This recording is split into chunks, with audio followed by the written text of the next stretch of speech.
Great. Thank you, Peter and Elaine. And now we'll pass it off to Joanne. I'll stop sharing, and we're excited to hear her case study from Roche. I'll stop sharing, Joanne, so you can present your slides. Well, thanks, Todd. Thanks, Peter. Hopefully that looks okay to everybody. Looks good. Hi, everybody. Let's see if I can. There we are. So here is the agenda for today. We'll talk a little bit about Roche Diagnostics, our approach to the PLM cloud implementation, and then take a look at some select solution design components. Roche is comprised of pharmaceuticals and diagnostics. Oracle PLM Cloud was implemented at Roche Tissue Diagnostics with manufacturing operations in Tucson and California. We have, as Todd mentioned, both discrete and process manufacturing. And I should mention that the only component of Oracle Supply Chain Cloud that resides at Roche is Oracle PLM Cloud. We are mainly an SAP shop. Here's an image of one of our instruments. When you go to the doctor to receive a tissue biopsy, that tissue is placed on a slide. The slides are then placed into one of our instruments. And then we also manufacture the reagents or the stains that are dropped onto those slides to help diagnose disease state. Here's an image of a slide that's been stained, and the pathologist can look at that slide and the properties of how the stain affected the tissue to help diagnose disease state. And then we also have a digital solution which removes the microscope altogether from the process.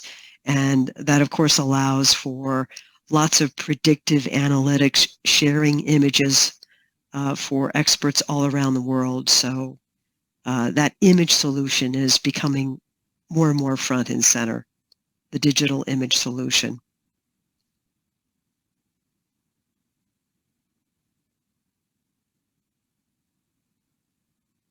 Roche Tissue Diagnostics implemented Oracle Agile PLM on-premise in 2008. And then we moved from Oracle Agile PLM to Oracle PLM Cloud July 2022. We have about 2,500 users globally. Why we moved to cloud from Agile? We were on Agile release 9.3.3, and in order to continue receiving security updates, we were having to upgrade to 9.3.6, which included some pretty intense changes on the Java side, so that was problematic. And also, the sense was that Agile PLM on-premise was really no longer receiving the functional and technical improvements that it had. So those were probably the two driving factors of looking at Oracle PLM Cloud. Should mention that one of the upsides of implementing cloud that was surprising to us is that our ability to launch new PLM solutions to meet emerging business requirements became a lot faster. A lot of that is due to the Oracle Cloud Sandbox and other factors that allow us to now to launch new solutions, local custom solutions for PLM Cloud quite a bit faster than what we could do in Agile on-premise. The scope of our project was migrating virtually every bit of 10 years of legacy Oracle Agile on-premise data to MyPLM Cloud. And I should mention that we've branded Oracle PLM Cloud MyPLM at Roche. Our scope of data migration included items, documents, all the attributes, revisions for all statuses, all of our attachments, structures, all of our change orders, including in-process change orders, which is important to us. We have change orders that sometimes on purpose have up to 2-year lead times because of the complexity of the product. And we just couldn't lose all that content by starting fresh. So the ability to migrate those in-process change orders was a real achievement. And then migrating all the transaction history for anyone who's on Oracle Agile today, you know that Oracle Agile has really great deep dive history in both the items and documents and change orders, and we needed to capture and carry all that over. And we did achieve that. On the configurations for the implementation, we configured all the items, documents, and structures with interactive business rules. And what that means is that as the user is inputting data to create items, documents, or structures, if there's anything that doesn't meet business rules on a field that they might be entering, we catch that right at the point of entry. We had about 30 classes that we had to configure different fields for items and documents and structures. We also had 6 change order workflows, also with business-centric rules at point of entry. So if a user was entering something incorrectly based on a downstream interface requirement, we were able to catch that right away. And then finally, interfaces and customizations. We did require a couple of customizations to meet our business requirements. We'll take a look at those in just a minute. And then, as I mentioned, we are primarily an SAP ERP shop. So we have interfaces to SAP. Our MES system is ETQ, also serves as our quality system, training Cornerstone, and some other interfaces to downstream systems. And I think in total we had about 10 interfaces, mostly outbound. Here is the approach and timeline for the implementation and move from Oracle Agile on-premise to PLM Cloud. The first thing we did is we did a non-system-based gap analysis. It was, and this really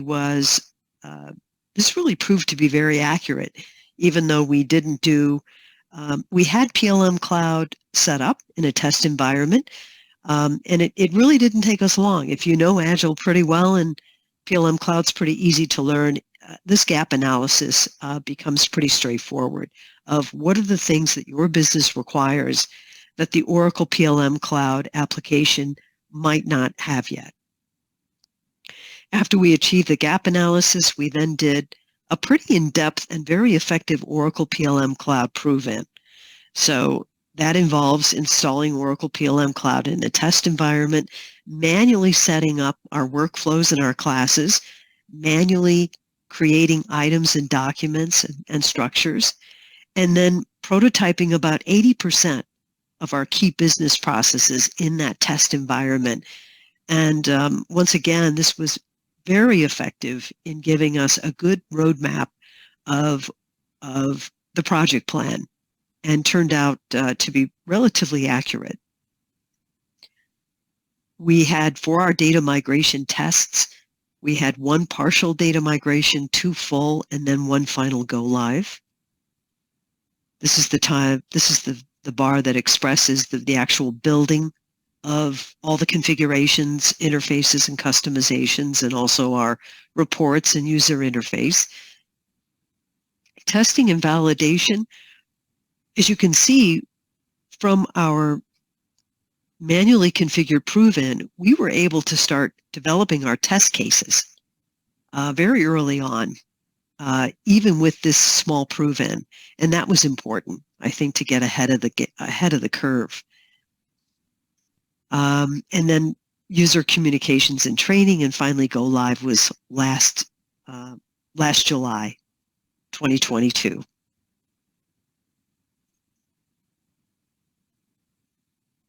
We really had a great experience moving from Agile to PLM Cloud. And that's important because PLM Cloud relative to Agile is a newer product. We had great support from the PLM Cloud, Oracle PLM Cloud Product Management Group. They are a group of professionals who know the PLM business very well, many of them from Agile. And that is very helpful and very key for anyone who is thinking about moving from Agile PLM to PLM Cloud. Support services, just as Agile, and leadership in addressing any SRs that we had was also very strong and continues to be today. Oracle account reps played a really major role in the glue of making sure that everything went well. We had an Oracle Customer Success Manager. If you're not familiar with the quarterly release environment, the life sciences cohort, the Customer Success Manager can really help with that. And then finally, Todd's group, Life Sciences Support, helping us better understand the life sciences cohort, the life sciences workshops that are available to help you prepare for those quarterly releases, and then and also then all the documentation that you might have to have for FDA validation of installation verifications. We also had great support from our system integrator, which was GoSAS, well supported with configurations, data migrations, interfaces, and customizations. And this particular integrator, as many of the Oracle PLM Cloud integrators have, deep Agile PLM experience as well as Oracle PLM Cloud knowledge. As I mentioned, we branded PLM Cloud, Oracle PLM Cloud, MyPLM.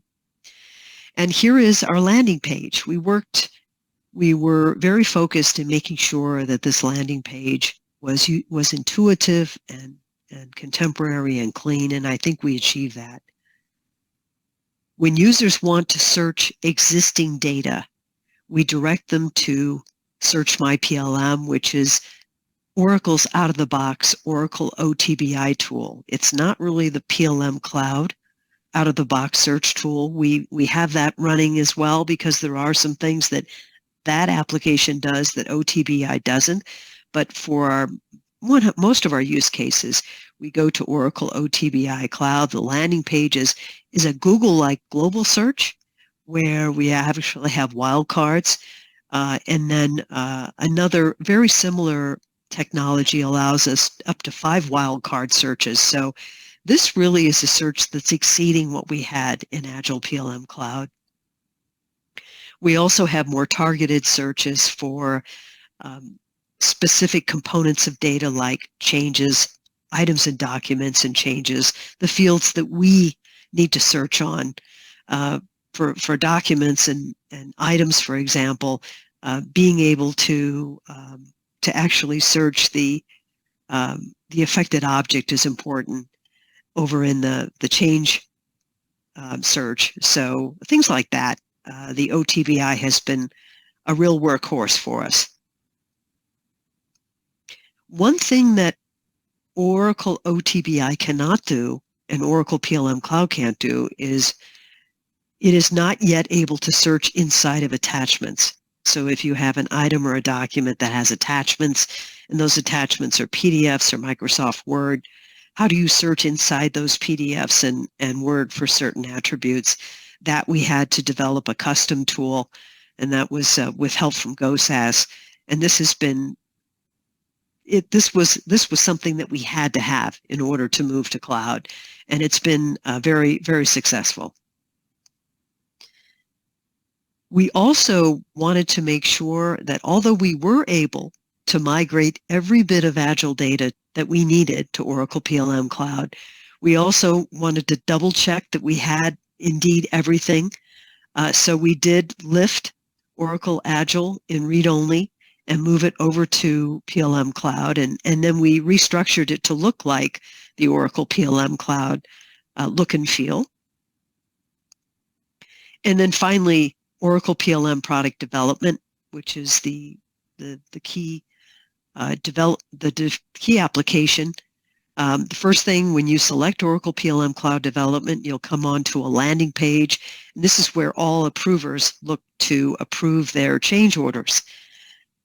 I should mention that, as you can see down here, some of the data is a bit sparse. So if you're an approver that has a lot of change orders to approve, as ours do, maybe 30, 40 change orders, there's not really enough data here to help prioritize which change orders to go after. So we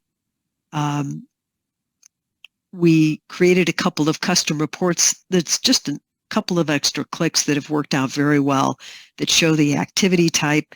Are you an optional approver or an approver or a reviewer? That's key. in prioritizing, and then all the other information. What are the affected objects, and other key information to help approvers prioritize. This report's also helpful for change analysts. We have a lot of change orders that require a change analyst to manually move the change order forward to the next status. And this report also helps with the change analyst knowing what are all the change orders that I am responsible now for moving forward now that they're fully approved.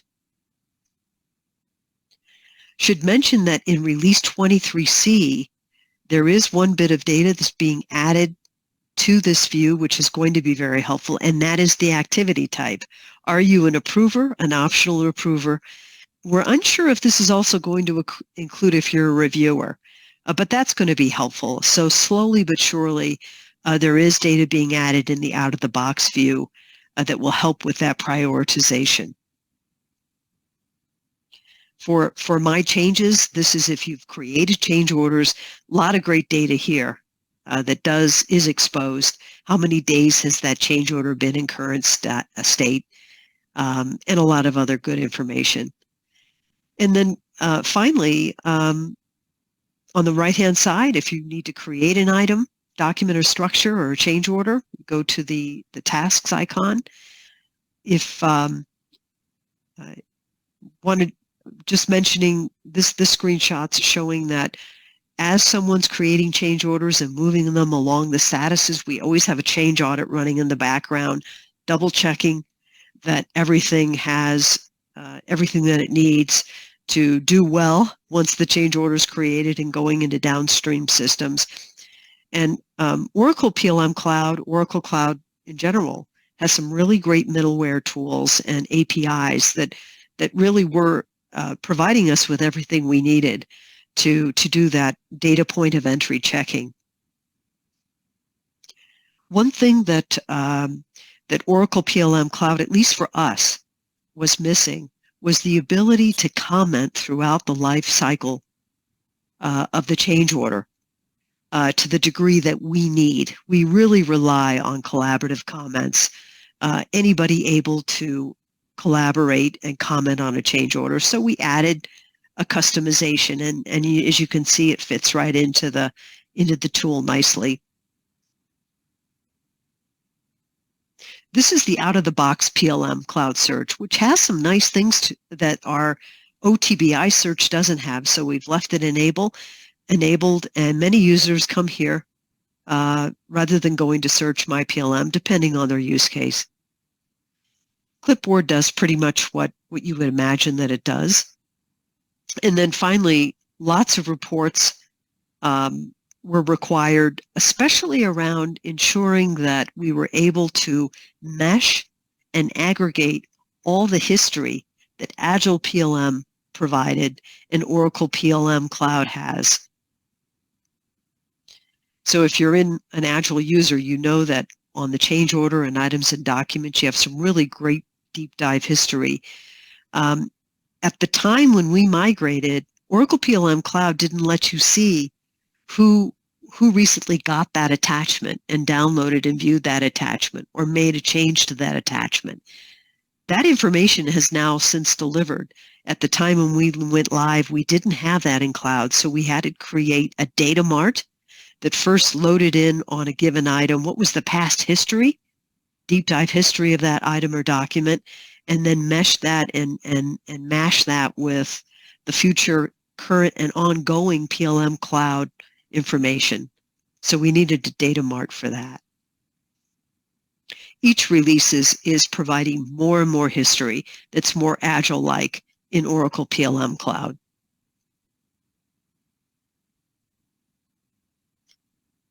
Some improvements that we've requested through the Oracle Idea Lab. Again, you saw that we had to add a collaborative comments customization. It's working very well. It wasn't that difficult of a customization, but naturally, out of the box is always better. So we've asked for more ability to comment throughout the life cycles of creating objects. SSO Sync with Oracle PLM Cloud is is still not available. So the users have to have a unique a unique password created for Oracle PLM Cloud when they need to e-signature within PLM Cloud. I do believe it's on the roadmap. As you can see, it's already getting delivered in other components of Oracle supply chain. The favorites in Oracle PLM Cloud are certainly not up to what we had in Agile. The user experience isn't quite as easy, and no ability to create subfolders. So we're hopeful that that will continue to get built out. The other thing that Oracle PLM Cloud doesn't have that we did use was subscriptions in Agile. This second to last bullet point, auto default attachment to file name.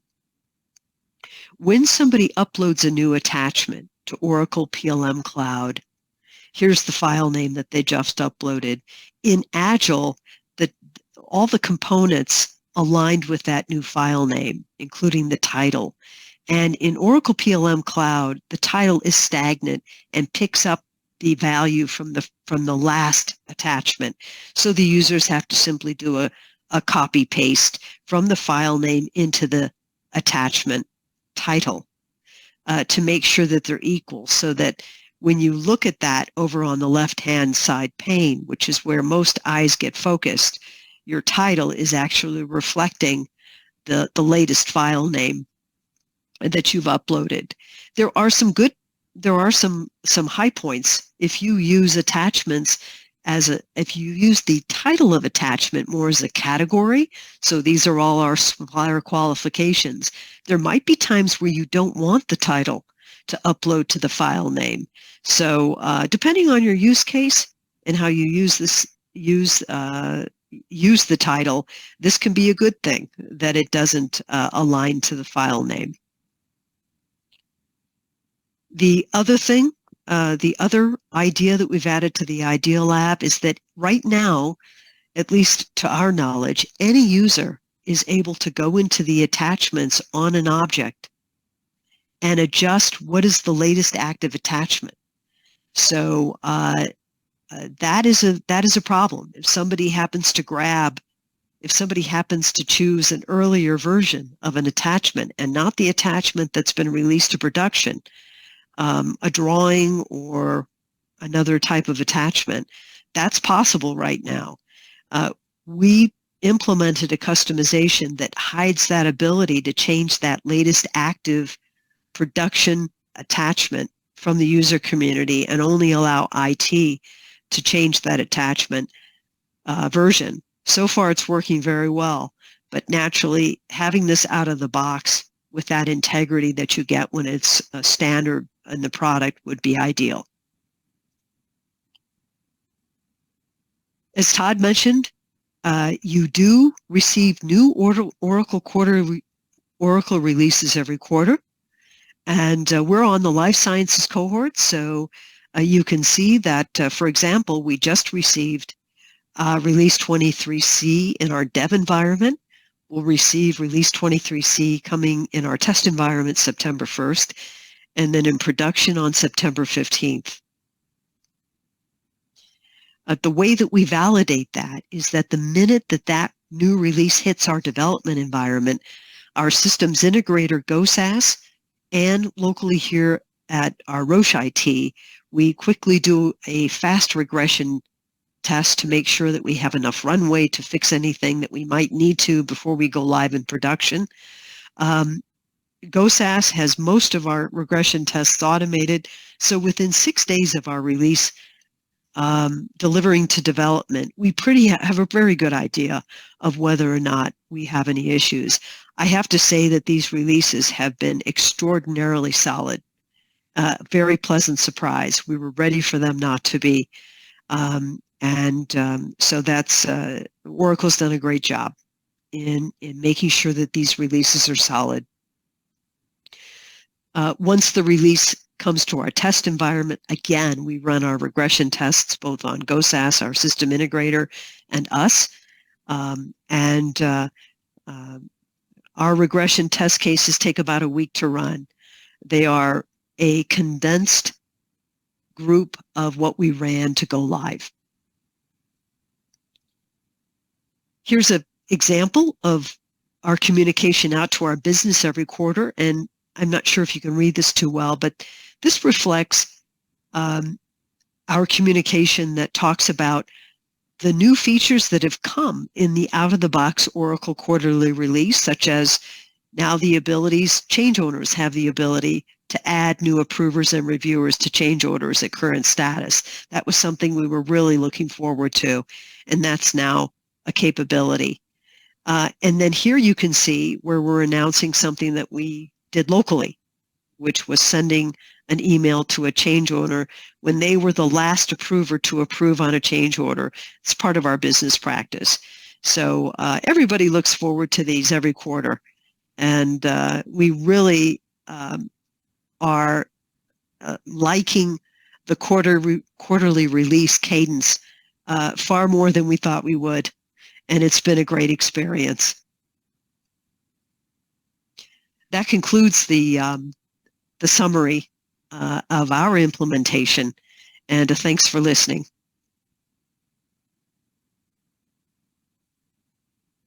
Great. Thank you so much, Joanne. And we've got a few questions. One of the questions we have here is intended for, I'll give this to you, Peter. One of the questions is regarding containment recall materials. Biotech companies need the ability to manage recalls of their own products. Is that available yet, or will that be included with the upcoming release of the containments and recalls? Yes, and Elaine already answered this one, but I'm going to paraphrase. So yeah, it's not available yet. We are basically supporting some sort of functionality using the existing product with product genealogy, track and trace, and quality issues and actions and CAPAs. But the intent, and this is why this was put as a future capabilities in the roadmap, is to be able to also support this kind of scenarios where biotech company needs the ability to be able to recall their own product. So that's the intent. So it's not available yet. We are supporting some sort of functionality with gaps, but we want to be able to have a functionality that completely supports that use case. Great. Thank you, Peter. I can see that use case also being used to support clinical trials when you need to take and recall all the unused material and show that that was disposed of appropriately as well and have that history. Correct. Yes. So that's another opportunity. And I think this electronic production record is going to be very powerful for our life science community. So glad to see that's coming. Another question I had for you, Peter, was with some of these new use cases, and I know we spoke about this, could customers get access to that early? And I believe you call it the customer participation confidentiality agreement they would have to sign to do that. Is that correct? So, Elaine, can you please provide more information on this? Yeah, so basically, when Oracle would like to establish a relationship with a customer for feedback, we would like the customer to have a customer participation confidentiality agreement that's active and in place. This is something that actually covers the discussion and feedback between Oracle development teams and customers and partners. So that's why it's something that just protects that feedback loop. It's not a mechanism for like early release or early adopter. It's really more to protect the feedback that we're getting from development. Sure, understood. And what I'll do, folks, once we have the recording, I'll send out a summary of the meeting with the link to the recording, and also make that available. Emphasize that that's available, so anybody that wants to participate can respond back to my email, and we'll work on coordinating some of that activity. One of the questions I have for you, Joanne, was what do you have for tips for communicating with management for getting initial approval of the project, and then maintaining communication as you are deploying with any ups and downs that happen through the process? Any best practices or key performance processes you've learned from your experience? Yeah, thanks, Todd. When we first implement the new release, the quarterly release to development, we first prove in and make sure that we're understanding how any new functionality works. And then we bring that to the business to discuss which new features we want to implement for that quarter. And then the business is involved in vetting those and helping us communicate out to the broader user community that new feature is now available. And then, of course, prior to the go live, we had lots of meetings and training sessions and look and feel design sessions that involve the business so that they really felt that this was their tool. And so it was just a great experience. And to your point, Todd, the business is involved the entire way throughout the process and is always kept informed of what's happening every quarter. That's great. I consider that some of the best practices because if you think about it, every cloud vendor will tell you the advantage of the cloud is you get the latest and greatest. And if you have the discipline and the process to digest that on a quarterly basis and assure compliance, it's an opportunity to have a strategic advantage. You can deploy the latest and greatest to address your business needs and make sure you do appropriate testing from a risk assessment to assure that compliance, and you're off and running. So it's worth the investment of having that core group and that communication. We've got a few other questions, but I know we're at the top of the hour, so I will summarize those and provide those to you in the letter with the link to the call. I'll also have some other questions because, as I mentioned, this is your forum, and we've got some additional case studies that we'll have from your peers, like what Joanne just presented. But if there are any other topics, I'll ask you that in the email follow-up as well, and that include would we like to have partners participate and share some of their experiences. Your call. We're not advertising for our partners, but there's other sources of information that I think we could all learn from that we'll be collecting to support this forum. And with that, appreciate everyone's attendance, and we're looking forward to the next one. Thank you so much.